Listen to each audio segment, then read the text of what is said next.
Joanna. So, basically, yung pag-login ko po ng Search Atlas ay nilagin ko lang po yung Chrome mo. Ito, yung binigay niyo po na credentials for Search Atlas. Tapos, automatic naman po siya na mag login once na login ko po yung Chrome mo.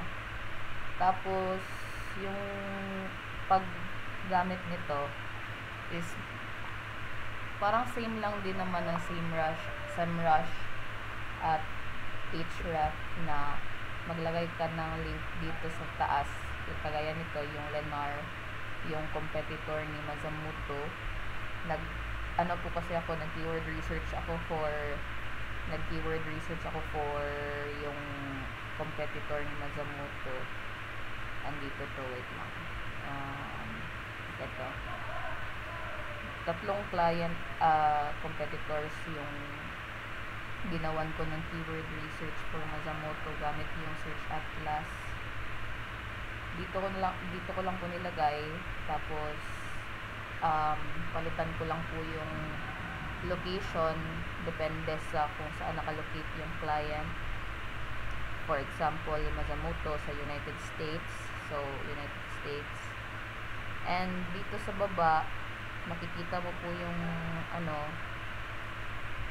first, dito po pala kayo pupunta sa keywords dito. Tapos, dito, lagay mo yung link. Same lang din po ng SEMrush at Ahref. Dito po, may export.